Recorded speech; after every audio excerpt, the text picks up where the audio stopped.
Hi guys, I welcome you all to Learn with Diamond Door and I hope that you all are well and working on your study with lots of enthusiasm. हम लोगों ने इससे पहले chapter 12 that is consumer protection class 12 business studies की कुछ theoretical parts already cover कर लिए हैं.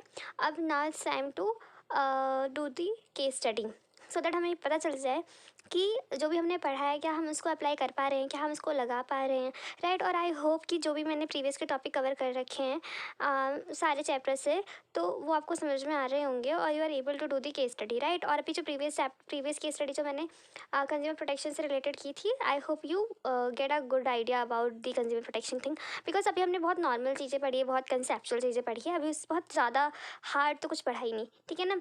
And now will going to discuss some of the case study related to the topic that we have already done with, right? So the first case study is like Archana is a pure vegetarian. She went to a popular food chain shop and asked for a package veg biryani. While eating the same, she noticed that it had some vegetarian content. Oh my god, some non-vegetarian content, and neither the advertisement nor the label on the package showed that the product had no vegetarian content. Identify um, and explain the consumer right with Archana can claim the compensation as per the provisions of the Consumer Protection Act 2019. ठीक है. तो ये आपकी पूरी case study है and I hope that you understood the case study, but the student who don't understand for them I will explain that, right. तो इसमें क्या बोला गया है कि अर्चना जो एक प्योर वेजिटेरियन है, प्योर मतलब बिल्कुल प्योर है. और तो उसने कुछ मतलब वो किसी फूड शॉप पे गई और उसने अपना वेजिटेरियन बिरयानी पैक करवाया और उसको ये पता चला कि नॉन वेजिटेरियन कंटेंट है उसके अंदर. और ना ही वहाँ पे एडवर्टीजमेंट के अंदर लिखा था, ना ही लेबल के अंदर, मतलब कहीं भी मेंशन नहीं था. वो तो उसने बाई चांस पकड़ लिया कि हाँ इसके अंदर नॉन वेजिटेरियन है. तो अभी आपको बताना है एज पर दी सीपीए कि वो क्या करे, ठीक है ना. कंज्यूमर प्रोटेक्शन एक्ट 2019 हमने प्रीवियस डिस्कस कर रखा है प्रीवियस की वीडियोस में विद डिटेल के अंदर, और हमने कंज्यूमर राइट्स भी पढ़े हैं, ठीक है ना. We have 6 consumer right. मैंने आपको समझाया बहुत अच्छे से, मतलब लास्ट की वीडियोस में. तो अगर आपको मतलब समझना है या जानना है तो आप प्लीज़ उस वीडियो को रेफर कीजिएगा, राइट. अभी इसके अंदर वो कौन सा मतलब कॉम्पनसेशन क्लेम करने के लिए किस प्रोविजन को ध्यान दे, तो यहाँ पे है राइट टू सीक एड्रेसल, ठीक है ना. राइट टू सीक रिड्रेसल, उसको इस प्रोविज़न के तहत कॉम्पनसेशन मिलेगा, ठीक है ना. और यहाँ पे ये 3 नंबर के क्वेश्चन है, तो you have to provide a good explanation, मतलब 3 नंबर की अच्छी खासी एक्सप्लेनेशन जाएगी, 4-5 लाइन की. तो आपको देखना है, मतलब सीक रिड्रेसल मतलब कि उसकी सुनवाई हो, ठीक है. उसके पास पूरा अधिकार है, वो जाके बोल सकती है कि ऐसी ऐसी बात है, मतलब उसका जो भी इशू रिड्रेस होना चाहिए, इस तरह का राइट उसके पास है. And you have to explain, और मैंने एक्सप्लेनेशन प्रीवियस वीडियो में ऑलरेडी एक्सप्लेन कर रखी है, राइट. और इसमें इसलिए नहीं दिखा रही because it's just time waste, right. So let's go for the next case study. So the next case study is Voice is an important consumer organization.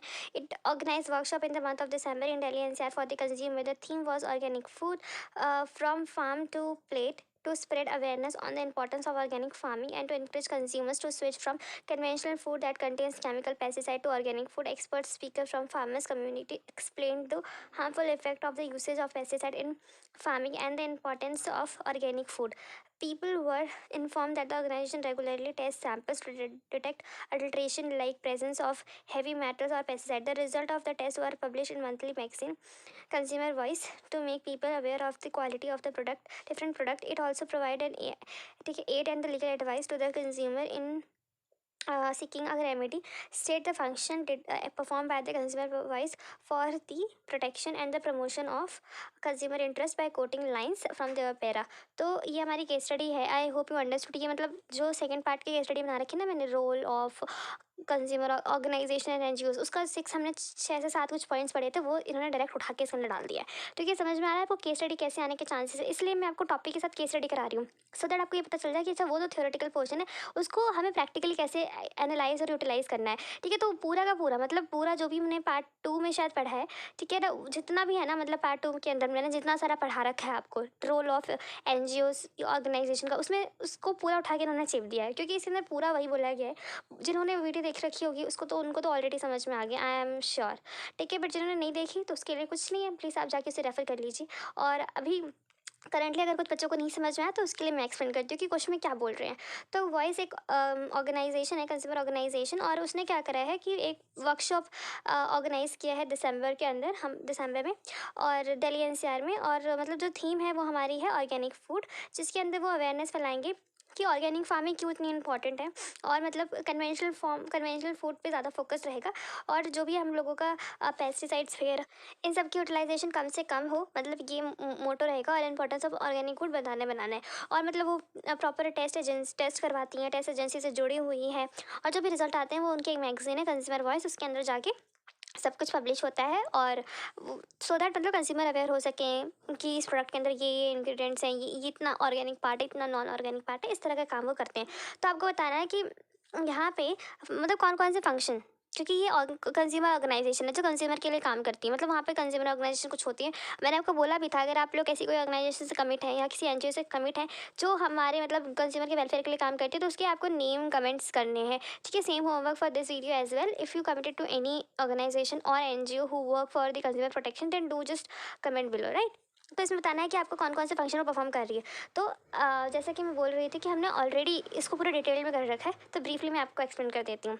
तो सबसे पहले तो वो एजुकेट कर रहे हैं, ठीक है, general public about the consumer right by organising training programme seminar, ठीक है। तो सबसे पहले तो फंक्शन उनका यही हो रहा है, और ये सिंपल लाइन में लिखी हुई है कि हमारा organise consumer workshop in the month of December in Delhi NCR on the theme of organic food, ठीक है, ताकि हम बता सकें इंपॉर्टेंस। तो आपको लाइन कोड करनी है, और स्पेशली इसके अंदर बोला गया, और अगर नहीं भी बोला जाता है तो आपको लाइन कोड करनी है, राइट। नेक्स्ट जो बोल रखा है वो हमारा बोल रखा है पब्लिशिंग पीरियडिकल्स, ठीक है ना, and other publication to impart knowledge, तो मतलब ताकि हम उसके अंदर लीगल रिपोर्टिंग रिलीफ ये सब के मैटर्स भी दे सकें। और इसके लिए जो लाइन कोट कर रखी है कि ये है कि the result of the test are publish in monthly magazine, ठीक है, क्योंकि हम लोग सारी नॉलेज दे रहे हैं ना, impart knowledge about the customer problem, right. Next is carrying out the comparative testing, हम लोग कंपेरिजन टेस्टिंग भी कर रहे हैं, ठीक है ना, इन द एक्रेडिटेड लेबोरेटरीज, मतलब ऐसी वैसी नहीं, बिल्कुल प्रॉपर सोफिस्टिकेटेड लेबोरेटरीज के अंदर। और इसमें लिखा हुआ है लाइन के people are inform that the organisation regularly test samples to detect adulteration like presence of the heavy, इस तरह का चीज़, मतलब कंपेरेटिव टेस्टिंग भी कर रहे हैं ये लोग, ठीक है। Next is providing legal assistance, yes, इसमें तो लास्ट लाइन में लिखा हुआ कि हम प्रोवाइड करें ए लीगल एडवाइस, तो ये सब ये कर रही है। यहाँ पे तो सिर्फ 4 दे रखी है ना, और 6 नंबर का क्वेश्चन है, तो आपको एटलीस्ट 6 लेकर आनी है, और बुक के अंदर आपकी 7 दे रखी है, तो ये तो विन विन सिचुएशन हो गई, ठीक है। तो आपको क्या करना है, याद करना है, राइट। उसके अंदर 4 दे रखी है, और बाकी सब आपको मैंने प्रीवियस वीडियो के अंदर कवर कर रखी है। So this is whole about today's video, and if you have any doubt and do comment below. और आपको कोई भी दिक्कत आ रही है किसी भी टॉपिक में, तो आप उसे कमेंट कर दीजिएगा, मैं उस पर वीडियो बना दूंगी। And guys we are thinking to start videos related to accounting and economics as well, और उसके अंदर भी हम पूरा सिलेबस करेंगे। जैसे इसके अंदर पैटर्न फॉलो हो रहा है ना, लाइक कि हम लोग पहले थ्योरी पढ़ रहे हैं फिर क्वेश्चन कर रहे हैं, तो इकोनॉमिक्स के अंदर भी यही होगा, और अकाउंटिंग तो पूरा ही प्रैक्टिकल बेस्ड है, तो उसके अंदर भी हम लोग एक ही क्वेश्चन सॉल्व करेंगे। So if you guys very excited then do just comment below, right. और फिर हम उसके रिस्पॉन्स पर देखेंगे कि हमें वीडियो कैसे बनानी है, कितना कंटेंट डालना है या नहीं डालना, okay guys. So I hope that you find all this video helpful, and do like, share, subscribe. I'm very thankful to you. Bye bye guys, take care.